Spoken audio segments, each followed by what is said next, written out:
Morning students, ninth class. Today we will discuss about properties of compounds.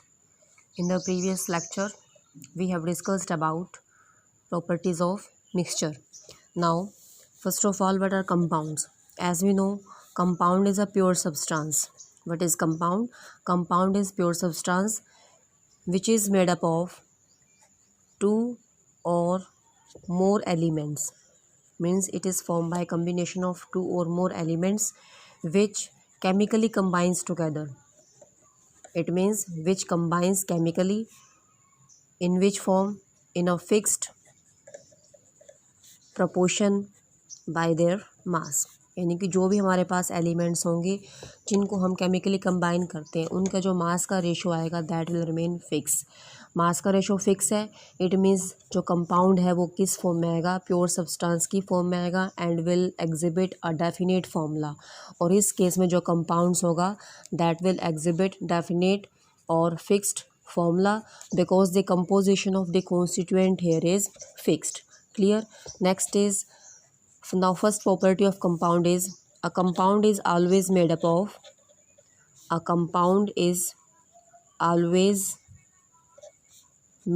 the same elements which combines together in a fixed proportion by their mass. यानी कि जो भी हमारे पास elements combine करेंगे compound की formation के लिए उनका मास का रेशो हमेशा कैसा होगा? यहाँ पर फिक्स होगा. That will not change. For example, if we have taken water from any country और from any source. Source means taken from river, ponds, lakes और फ्रॉम हैंड पम्प्स. वाटर को हम कहीं से भी किसी भी सोर्स से लें, लेकिन जो इसके अंदर एलिमेंट्स हैं वो हमेशा सेम रहेंगे. It is made by combination of two elements named as hydrogen and oxygen. It is form by combination of these two elements hydrogen and oxygen. And these two elements in this compound they are combined together in a fixed proportion in ratio 1:8. जो इसके मास का ratio आएगा that will remain 1:8. How can we calculate the ratio of the mass? Here in this compound there are two atoms of hydrogen, so multiply number of atoms with atomic mass.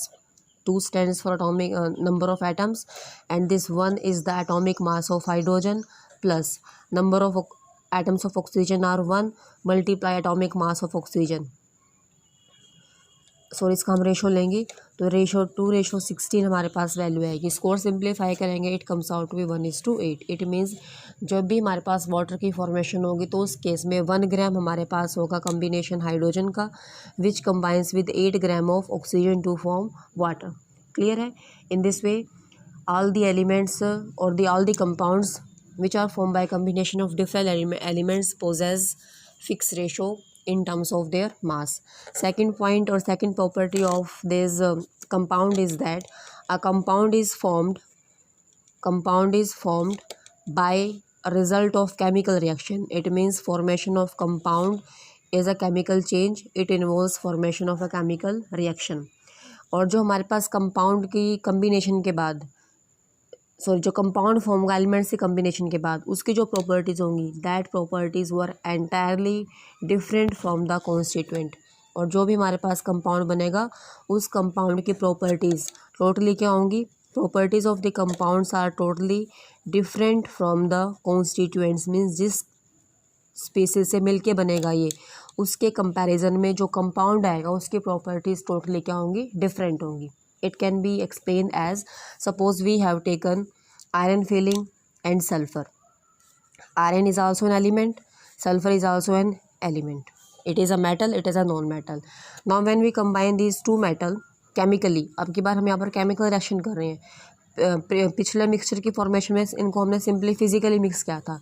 Now when these two elements combines chemically by heating strongly, इसको हम strongly क्या करेंगे? Heat करेंगे तो हमारे पास एक new compound बन जाएगा, न्यू स्पीसीज फॉर्म होगी that is named as FeS. This FeS is called as iron sulphide. Fe stands for iron, S stands for sulphide. Compound का नेम क्या आ जाएगा? Iron sulphide. Now this is named as a compound. अब इस compound की जो properties है वो Fe और सल्फर दोनों से क्या होंगी? डिफरेंट. मिक्सचर में प्रॉपर्टी सेम आई थी, यानी कि मिक्सचर के अंदर इंडिविजुअल एटम्स अपनी प्रॉपर्टी को शो करते हैं. वो हमने क्या था? By using some chemical like sulphuric acid और बाय यूजिंग कार्बन डाइसल्फाइड। लेकिन इस केस में अगर मान लिया हम केमिकल रिएक्शन करके चेक करते हैं इसको by using H2SO4, in this case we obtained ferrous sulfate or iron sulfate plus here the gas evolved is named as H2S. Hydrogen sulfide gas is evolved and this gas produce foul smell, bad smell produce करती है, unpleasant smell produce करती है H2S gas. और we can also compare this foul smell with the smell of rotten egg, smell of rotten egg. जो अगर egg जो होते हैं वो रोट हो जाते हैं मीन्स सड़ जाते हैं, तो उस केस में जो स्मेल प्रोड्यूस होती है वो स्मेल किस चीज़ की होगी, हाइड्रोजन सल्फाइड की। लेकिन जो हमने कल मिक्सचर किया था उस केस में यहाँ पर गैस कौन सी प्रोड्यूस हुई थी, H2 which is colourless, odourless and combustible gas. It means अब की बार जो प्रॉपर्टीज़ आ रही है वो कम्प्लीटली किसकी होंगी, इस कंपाउंड की वजह से आएंगी। इसके अंदर ये रिएक्शन हो जाएगी।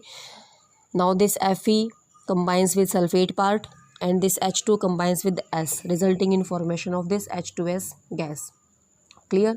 अगर इसी मिक्सचर के इस कंपाउंड के अंदर हम ऐड करते हैं कार्बन डाइसल्फाइड तो इस केस में यहाँ पर कोई भी रिएक्शन नहीं होगी।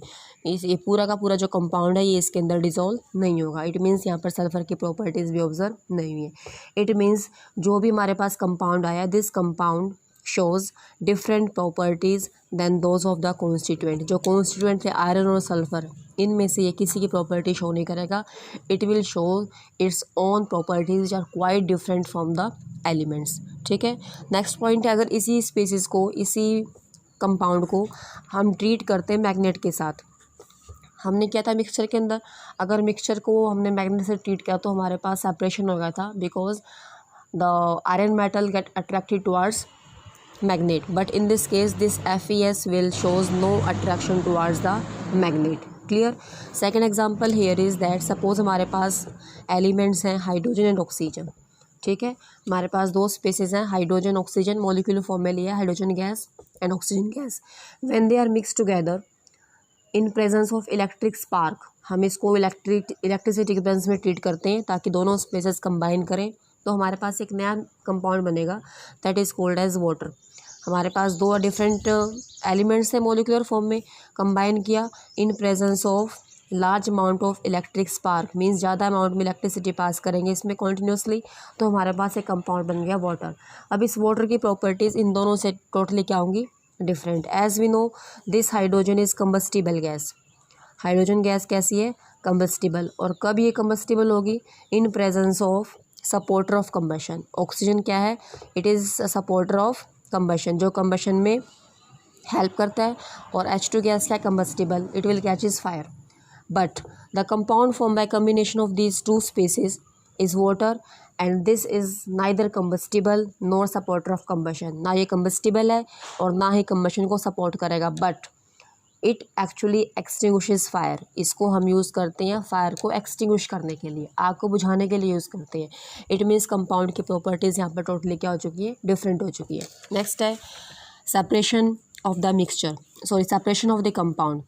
It can not be separated by any physical method. इसको हम सेपरेशन के लिए कोई भी फिज़िकल मेथड हम यूज़ नहीं कर सकते, क्योंकि फ़िज़िकल मेथड को हम सिर्फ यूज़ करते हैं मिक्सचर्स को सेपरेट करने के लिए जिसको हमने सिर्फ फिज़िकली मिक्स किया है। लेकिन यहाँ पर केमिकल रिएक्शन हुई है, देयरफॉर द प्रोसेस और the compounds in this case can be separated by chemical process. तो उस केस में जो भी हमारे पास कंपोनेंट्स आएंगे कंपाउंड के, उन कंपोनेंट्स को सेपरेट करने के लिए हम किसको यूज़ करेंगे, we use some chemical method such as electrolysis.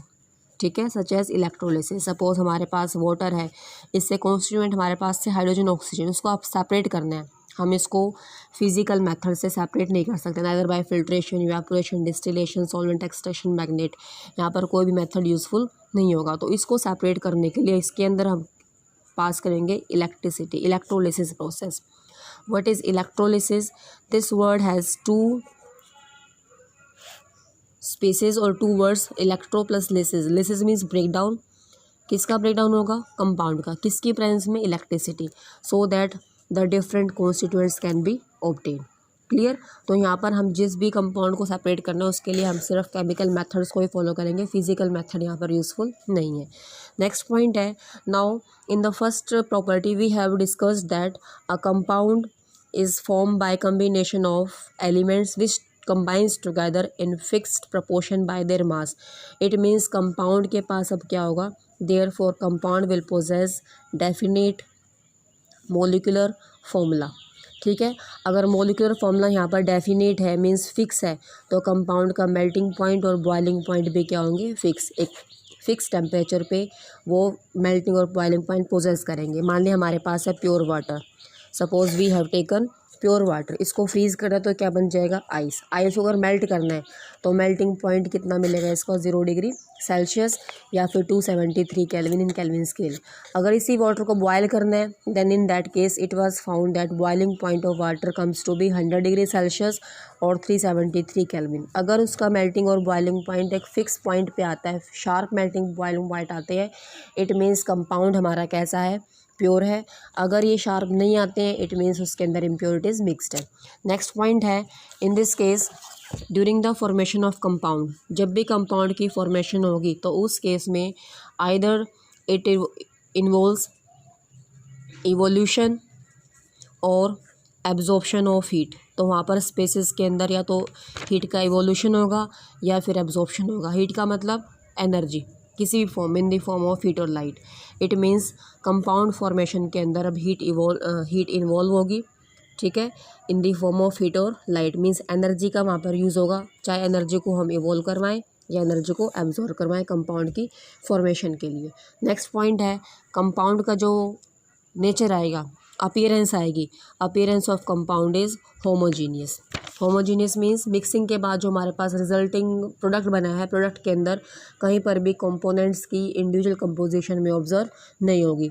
Suppose हमने मिक्स किया था Fe+S, इसको स्ट्रॉन्गली हीट किया, ये सिंबल हीटिंग के लिए यूज़ किया है। अब हमारे पास कंपाउंड आ जाएगा FeS। अगर इस FeS को हम ऑब्जर्व करते हैं मैग्नीफाइंग ग्लास के थ्रू या माइक्रोस्कोप के थ्रू, तो हमारे पास सिर्फ कौन सा सब्सटेंस मिलेगा, ब्लैक कलर और ग्रेइश कलर कंपाउंड मिलेगा, that is only iron sulphide. पूरी कंपोजिशन इसकी same out through out same composition रहेगी। इट मीन्स यहाँ पर इसका नेचर कैसा हुआ, होमोजीनियस। क्लियर है।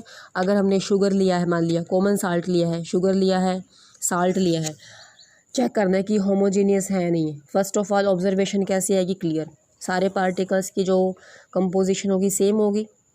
Now even a single bit और we can say that every bit of sugar और salt they possess the same taste. उसको हम कहीं से भी टेस्ट करें, किसी पार्टिकल को लेके हम टेस्ट करें तो सब पार्टिकल का टेस्ट कैसा मिलेगा, सेम, चाहे हम उसको टॉप से लें, मिड से लें या बॉटम से लें। ठीक है, अगर मान लें हमारे पास एक शुगर का पूरा हीप है, हम इसको यहाँ से टेस्ट करें, मिड से करें या बॉटम से करें, तो जो भी पार्टिकल हमने जहाँ से भी लिया, जिस पोजीशन से लिया है, वहाँ पर उसका टेस्ट जो है वो एज इट इज़ रहेगा और जो उसकी अपीयरेंस है that remains homogeneous. That's why compounds are consider to be homogeneous in nature.